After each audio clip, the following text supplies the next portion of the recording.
नमस्कार, बहुत स्वागत आप सभी का। आपके साथ मैं हूं कीर्ति दीक्षित। तो चलिए बुलेटिन की शुरुआत करते हैं फटाफट अंदाज में। दुनिया को सत्य और अहिंसा का पाठ पढ़ाने वाले महात्मा गांधी की आज पुण्यतिथि है। 30 जनवरी के दिन ही साल 1948 में नाथूराम गोडसे ने गोली मारकर उनकी हत्या कर दी थी। राष्ट्रपति रामनाथ कोविंद ने बापू को श्रद्धांजलि देते हुए ट्वीट किया कि मैं राष्ट्रपिता महात्मा गांधी को इस कृतज्ञ राष्ट्र की ओर से श्रद्धांजलि अर्पित करता हूं। इसके अलावा प्रधानमंत्री नरेंद्र मोदी राजघाट पहुंचे। इस दौरान पीएम मोदी ने राष्ट्रपिता महात्मा गांधी को श्रद्धांजलि अर्पित की। उनके साथ रक्षा मंत्री राजनाथ सिंह भी मौजूद रहे। कांग्रेस सांसद राहुल गांधी ने बापू को याद करते हुए ट्वीट किया कि सत्य लोगों के समर्थन के बिना भी खड़ा रहता है, वो आत्मनिर्भर है। बापू की पुण्यतिथि पर विनम्र श्रद्धांजलि। दिल्ली के बॉर्डर पर किसानों का आंदोलन जारी है। गाजीपुर बॉर्डर पर किसान नेता राकेश टिकैत अपने समर्थकों के साथ डटे हुए हैं।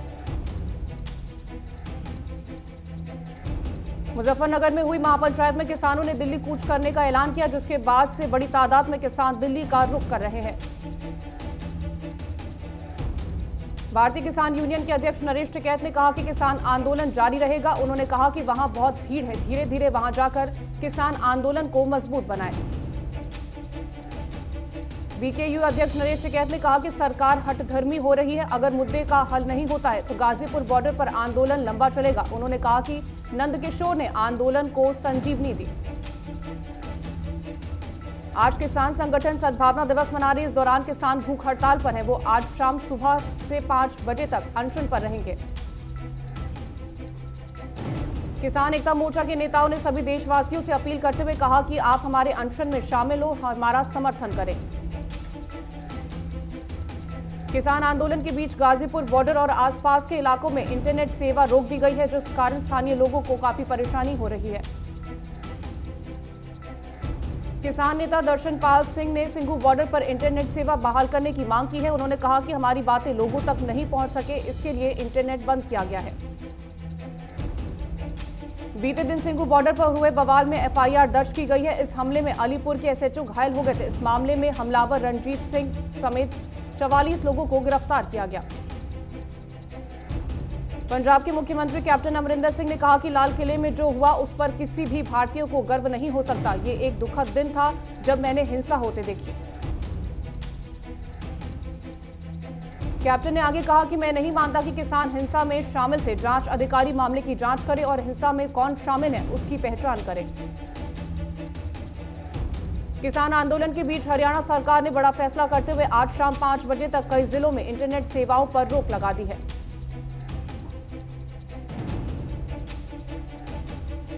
ट्रैक्टर रैली के दौरान लाल किले पर झंडा लहराने के आरोपी युवक की तलाश जारी है। दिल्ली पुलिस की एक टीम कई जगहों पर लगातार छापेमारी कर रही है।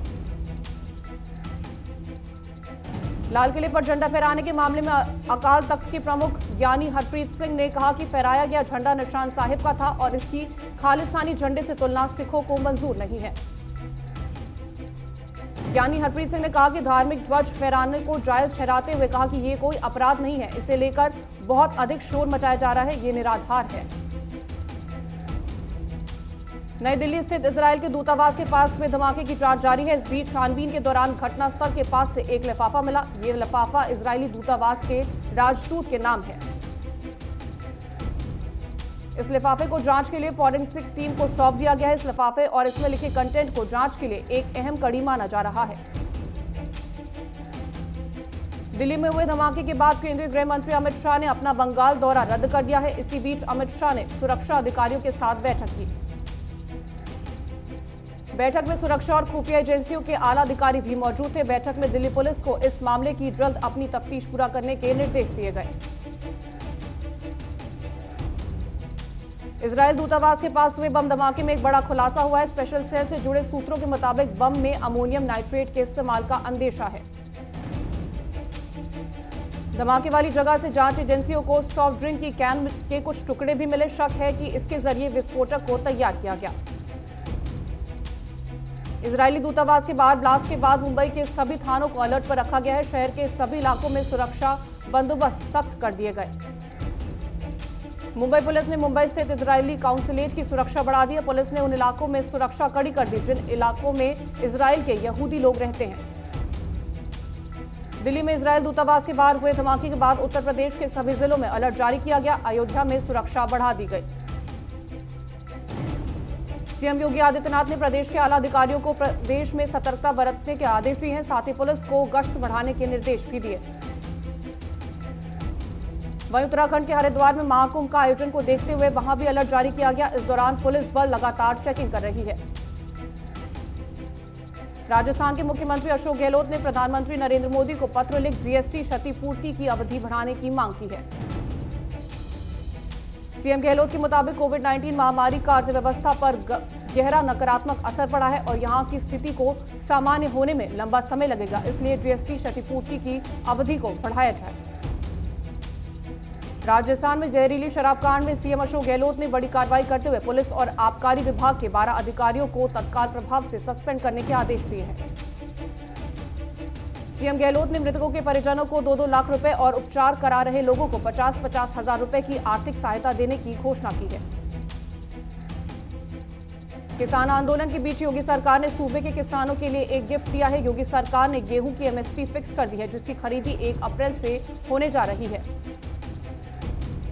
देश में संक्रमण के कुल मामले बढ़कर 1,07,33,131 पहुंच गए हैं। वहीं कोरोना से जान गंवाने वालों की कुल संख्या 1,54,143 हो गई है।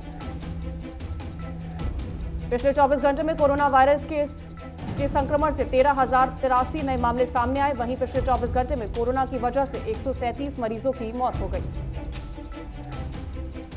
पहाड़ी इलाकों में जारी बर्फबारी के बीच उत्तर भारत में शीतलहर ने लोगों को कपकपा देने वाली ठंड का सामना करना पड़ा। सर्द हवाएं, कोहरे और कड़ाके की ठंड से पूरा उत्तर भारत जूझ रहा है। दिल्ली, यूपी, हरियाणा सहित अधिकतर राज्यों में सुबह शाम के वक्त घना कोहरा दर्ज किया जा रहा है। घने कोहरे की वजह से विजिबिलिटी भी कम दर्ज की गई। उत्तर रेलवे के मुताबिक आज सुबह के समय कोहरे की वजह से कम 10 ट्रेनें अपने निर्धारित समय से देरी से चल रही हैं। बजरी खनन पर सुप्रीम कोर्ट की रोक के बावजूद धौलपुर में धड़ल्ले से निजी सहित सरकारी निर्माण कार्यों में अवैध बजरी का इस्तेमाल किया जा रहा है। जालंधर में डीसी ऑफिस के बाहर कांग्रेस पार्षद मनदीप जस्सल और उनके साथियों ने पत्रकार पर हमला कर दिया। जिला निर्वाचन अधिकारी राघव शर्मा ने नवनिर्वाचित जिला परिषद सदस्यों को शपथ दिलाई और कहा कि सभी सदस्य अपने क्षेत्र के विकास के लिए मुख्य रूप से कार्य करें। पटना में पुलिस ने एक वाहन चोर को गिरफ्तार किया है, जिसके पास से एक बैटरी से चलने वाला रिक्शा बरामद हुआ। कटिहार में वेतन नहीं मिलने से नाराज सदर अस्पताल के स्वास्थ्य कर्मियों ने काला बिल्ला लगाकर विरोध प्रदर्शन किया। बीजेपी के वरिष्ठ नेता स्वामी रामदेव महतो की 90वीं जयंती पर पटना में किसान और जवान पर परिचर्चा कार्यक्रम का आयोजन किया गया। कानपुर में डीएम की तानाशाही के चलते 3 पत्रकारों के खिलाफ दर्ज हुए मुकदमे को खत्म कराने को लेकर अधिवक्ताओं ने राज्यपाल के नाम डीएम को ज्ञापन सौंपा। हरिहर में लिंगायत आरक्षण पदयात्रा आंदोलन में बीजापुर के विधायक बसंत गौड़ा पाटिल ने मुख्यमंत्री येदियुरप्पा पर टिप्पणी की। कोलेगाल में तालाब के पास से 8 साल के लड़के का शव मिलने से सनसनी फैल गई। पुलिस मामले की जांच में जुटी है। कोलेगाल में कोरोना के चलते सादगीपूर्ण तरीके से चंद्रमंडल मेले का आयोजन किया गया। अररिया में गांव में कॉमन फैसिलिटी सेंटर का डिप्टी सीएम तारकिशोर प्रसाद ने उद्घाटन किया और पदाधिकारियों को जरूरी दिशा निर्देश भी दिए। सुपौल में गांव में तालाब किनारे एक व्यक्ति का शव मिलने से इलाके में सनसनी फैल गई। पुलिस मामले की जांच कर रही है। कानपुर में बदमाशों ने घर में घुसकर महिला की चाकू से गोद कर निर्मम तरीके से हत्या कर दी। आशंका जताई जा रही है कि लूटपाट के इरादे से घुसे बदमाशों ने वारदात को अंजाम दिया। रामगढ़ के प्रखंड मुख्यालय परिसर में आयोजित विकास उत्सव मेले में कई प्रकार की परिसंपत्ति का वितरण किया गया। साहिबगंज में कार्यकर्ताओं को संबोधित करते हुए अजूज पार्टी के सुप्रीमो सुदेश महतो ने हेमंत सरकार पर गंभीर आरोप लगाए और कहा कि ये सरकार भ्रष्टाचार की गंगा में डूबी है। साहिबगंज में पुलिस प्रशासन की तरफ से महिला बाल सुरक्षा व्यवस्था को लेकर जागरूकता कार्यक्रम का आयोजन किया गया। दुमका में पुलिस को एक महिला का शव संदिग्ध हालात में मिला है। पुलिस ने शव को पोस्टमार्टम कराकर परिजनों को सौंप दिया। जोधपुर में पुलिस ने अंग्रेजी शराब के साथ एक विक्रेता को गिरफ्तार किया। पुलिस ने आरोपी के खिलाफ मामला दर्ज कर लिया है। जोधपुर में बिटकॉइन खरीदने के नाम पर 15 लाख रुपए की ठगी करने वाले शातिर ठग को पुलिस ने गिरफ्तार कर लिया। जालौर में बीजेपी विधायक नारायण सिंह देवल का एक वीडियो वायरल हो रहा है, जिसमें वो महिला अधिकारी के लिए अपशब्दों का इस्तेमाल करते हुए उसे धमका रहे हैं। अथरी तहसील के सत्ती गांव में ग्राम पंचायत में ज्योति हुल्लर को अध्यक्ष और बसवराज दलबई को उपाध्यक्ष बनाया गया। दोनों ही बीजेपी के उम्मीदवार हैं। तारानगर में सेवादारों ने डेरा सच्चा सौदा के दूसरे गुरु शाह सतनाम जी महाराज के जन्म माह पर ब्लॉक स्तरीय सामूहिक नाम चर्चा का आयोजन किया। कागवाड़ तहसील में नए तहसीलदार ऑफिस का उद्घाटन मंत्री श्रीमंत पाटिल ने किया है। मंत्री ने कहा कि मेहनत कर घर चलाने वालों को आज से राहत मिलेगी। सुपौल के पिपरा में एक अधेड़ पुरुष का शव मिला है। परिवार वालों ने हत्या का आरोप जताया। पुलिस मामले की जांच कर रही है। भागलपुर में कृषि मंत्री अमरेंद्र ने कृषि विश्वविद्यालय में 100 कमरे के छात्रावास का उद्घाटन किया। सभी कमरे में सिंगल बेड लगाए गए हैं। जालंधर में दिल्ली पुलिस ने दबिश दी। दिल्ली हिंसा में शामिल आरोपी जुगराज सिंह और नवप्रीत सिंह के जालंधर में होने की सूचना थी, लेकिन वो वहां नहीं मिले। बस्ती के छावनी क्षेत्र में गुरुवार सुबह धनिया तोड़ने खेत में गई किशोरी के साथ 3 युवकों ने गैंगरेप किया। पुलिस ने 3 आरोपियों को गिरफ्तार कर लिया। अमरोहा में रोडवेज बस ने एक साइकिल सवार वृद्ध को पीछे से जोरदार टक्कर मार दी, जिससे वृद्ध की मौके पर ही मौत हो गई। झारखंड में महिला सुरक्षा को लेकर पुलिस कर्मियों ने एक दिवसीय कार्यक्रम का आयोजन किया। इस मौके पर एसपी ने कहा कि महिलाओं को सुरक्षा प्रदान करना ही पुलिस टीम की पहली प्राथमिकता है। झारखंड के मुख्यमंत्री हेमंत सोरेन ने पश्चिम बंगाल की चुनावी सभा को संबोधित करते हुए कहा कि अब वह दिन दूर नहीं जब देश में खून सस्ता और पानी महंगा हो जाएगा। सेबी आईपीओ में रिटेल निवेशकों की भागीदारी बढ़ाना चाहता है। आईपीओ में लॉट साइज 15,000 रुपए से घटा 7500 रुपए करना चाहता है। पेट्रोल डीजल के दाम में कोई इजाफा नहीं हुआ। पेट्रोल 86.30 रुपए और डीजल 76.48 रुपए के हिसाब से कल के भाव पर बिक रहा है। 2 वर्षों में स्मार्टफोन रखने वाले ग्रामीण विद्यार्थियों का आंकड़ा 36% से बढ़कर 62% हो गया। इकोनॉमिक सर्वे में इस बात का खुलासा हुआ।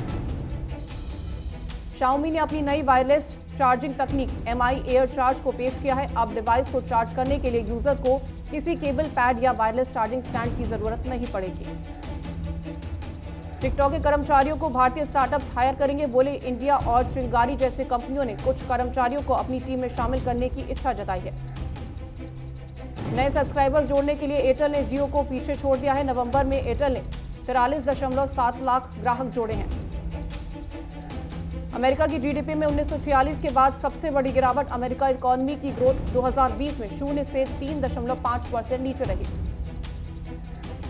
कोरोना काल में टाटा मोटर्स का शानदार प्रदर्शन रहा। तीसरी तिमाही में 68% मुनाफा बढ़ा है। देश की पहली प्राइवेट ट्रेन तेजस एक्सप्रेस 14 फरवरी 2021 से अपनी सेवाएं शुरू करने जा रही है। इसकी बुकिंग शुरू हो गई है। आर्थिक सर्वेक्षण 2020-21 में 12 स्टार्टअप्स ने यूनिकॉर्न यानी $1 अरब से अधिक मूल्य का दर्जा हासिल किया है। विश्व में कोरोना संक्रमितों की संख्या 10.21 करोड़ पार पहुंच गई है, जबकि मृतकों का आंकड़ा 22.03 लाख से ज्यादा हो गया। ब्रिटेन में कोरोना का कहर जारी है। पिछले 24 घंटे में कोरोना के 28,680 मामले सामने और 1,239 लोगों की जान चली गई। WHO ने आग्रह किया है कि अफ्रीका के कई देशों में कोरोना के नए वेरिएंट मिलने से इस क्षेत्र में महामारी की दूसरी लहर गहरा सकती है। जॉनसन एंड जॉनसन की तरफ से तैयार की गई कोरोना वैक्सीन की सिंगल खुराक 66% तक प्रभावी पाई गई है। अमेरिका में वैक्सीनेशन की मदद के लिए 38 राज्यों ने नेशनल गार्ड्स को तैनात किया है। ब्राजील के राष्ट्रपति जेयर ने कहा कि लोग सोशल डिस्टेंसिंग को छोड़ कोरोना वायरस के साथ जीना सीख लें, क्योंकि ये वायरस हमारे साथ हमेशा रहेगा। चीन ने ताइवान पर स्वतंत्रता की घोषणा करने की तैयारी करने का आरोप लगाते हुए युद्ध की चेतावनी दी है। विश्व निकाय के महासचिव एंटोनियो गुटरेस ने कहा कि भारत और पाकिस्तान में सैन्य टकराव दुनिया पर भीषण असर डालेगा। अमेरिका की धमकी के बाद पाकिस्तान ने डैनियल पर्ल की हत्या के मामले में बरी किए गए आतंकवादी के खिलाफ फिर से याचिका दाखिल की है। पाकिस्तान का एक भगोड़ा आतंकवादी अफगानिस्तान में हुए बम विस्फोट में अपने 2 सहयोगियों के साथ मारा गया। बॉलीवुड एक्ट्रेस करीना कपूर खान प्रेगनेंसी में झूमकर नाच रही हैं। एक्ट्रेस सैफ अली खान का कहना है कि वह फरवरी की शुरुआत में ही दूसरे बेबी को जन्म दे सकती हैं। शाहरुख खान की फिल्म पठान के सेट से वीडियो और तस्वीरें सामने आई, जो सोशल मीडिया पर धमाल मचा रही हैं। अभिनेत्री Kajal Aggarwal upcoming web series live telecast web debut के साथ वेब डेब्यू करने जा रही हैं। इस वेब सीरीज में काजल एक टीवी प्रोग्राम के निर्देशक की भूमिका में दिखाई देगी। इलाहाबाद हाई कोर्ट ने मिर्जापुर वेब सीरीज के निर्माताओं रितेश सिद्धवानी और फरहान अख्तर को राहत दे दी है। इनकी गिरफ्तारी पर रोक लग गई है। एक्ट्रेस प्रियंका चोपड़ा की फिल्म द व्हाइट टाइगर में प्रियंका की एक्टिंग से पति निक बहुत प्रभावित हुए। निक ने कहा कि इस फिल्म के लिए प्रियंका को ऑस्कर अवार्ड से नवाजा जाना चाहिए। बीसीसीआई अध्यक्ष सौरभ गांगुली की हालात में अब काफी सुधार है और इसके साथ ही उन्हें प्राइवेट वार्ड में शिफ्ट कर दिया गया।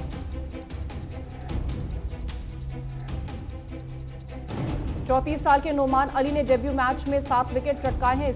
इनकी बदौलत पाकिस्तान ने दक्षिण अफ्रीका को हरा दिया।